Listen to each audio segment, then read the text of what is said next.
Bonjour et bienvenue, voici notre tour d'horizon économique, géopolitique, énergétique, luxueux et naturellement boursier. Nous sommes le mercredi 11 octobre et pour comprendre comment tourne la planète finance, c'est sur l'inforruptible, nulle part ailleurs. Et la thématique du jour, ça va être tantôt l'inflation, c'est bon, tantôt c'est pas bon. Oui, la séance du 11 octobre a été placée sous le signe des résultats de LVMH. C'est les premiers à publier et souvent, comme on dit, ça donne le ton en termes de trimestre boursier. Là, on peut dire que le ton, il est plutôt sombre, avec LVMH qui a perdu presque 6%. Allez, je vous donne une idée, c'est l'équivalent de la capitalisation de la Société Générale. Évidemment, les deux titres ne jouent pas, on va dire, dans la même cour en termes de capitalisation boursière, naturellement. Mais ce qui est tout de même très symptomatique, c'est que les précédents résultats de LVMH avaient été applaudis à tout rompre, parce que LVMH faisait passer des hausses de prix sur pratiquement toutes ses gammes de produits, et cela avait fait exploser les bénéfices. Alors, systématiquement, des croissances à 2 chiffres. Et là, au stupeur, croissance à 1 chiffre, 9%. Alors que tout le monde attendait, comme d'habitude, entre 10, 11 et 12. Et là, qu'est-ce que LVMH apporte comme élément pour justifier la baisse des ventes? Eh bien, l'inflation, voilà, qui mangerait le pouvoir d'achat.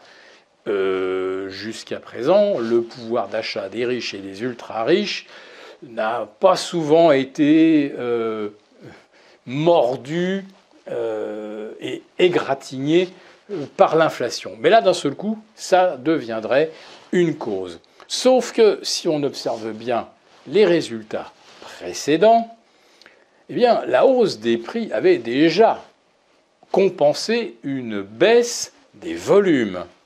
Et oui, les volumes qui baissent en fait depuis 6 mois, depuis que la Chine finalement ne se reprend pas.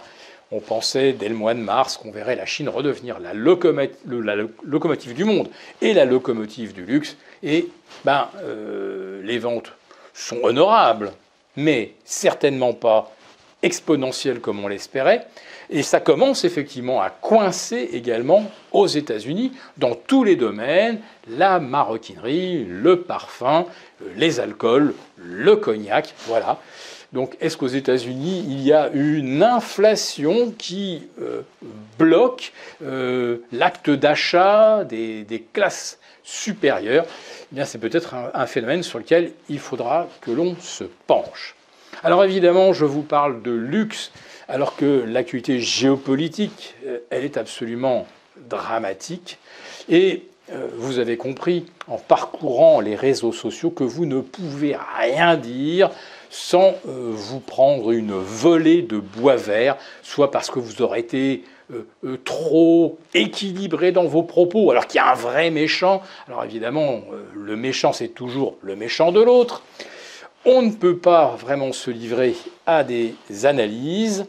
Tout ce que l'on peut constater, c'est que ça n'a quand même pas beaucoup perturbé les marchés. Ben oui, figurez-vous, les hostilités ont commencé il y a maintenant 5 jours et vous avez des marchés qui sont aujourd'hui plus élevés qu'ils ne l'étaient il y a une semaine avant que les horreurs débutent et que chacun fasse dans la surenchère de propagande, de propos définitifs comme nous abolissons les lois de la guerre et en face nous devrons détruire totalement Israël. Enfin, autant de choses sur lesquelles on ne peut évidemment qu'exprimer son horreur.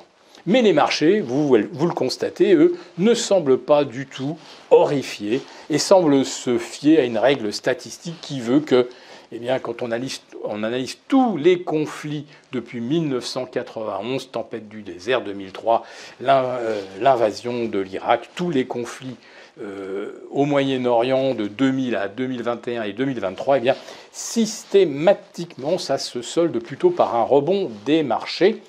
Des marchés qui souvent sentent venir le conflit, et une fois que les choses sont là, eh bien, d'un seul coup, ils semblent soulagés. Je vous avouerai que cette fois-ci, ça ne ressemble pas à ce qu'on a connu, puisque tout le monde feint d'avoir été totalement surpris.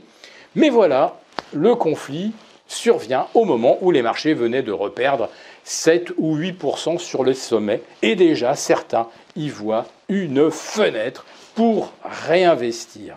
Eh bien, comme le luxe en France pèse pratiquement 33% de la pondération du CAC 40, avant de se dire qu'un conflit c'est bon pour la bourse et qu'il faut acheter au son du canon, eh bien, peut-être qu'il faut cette fois-ci y réfléchir à deux fois. Merci beaucoup d'avoir regardé cette vidéo.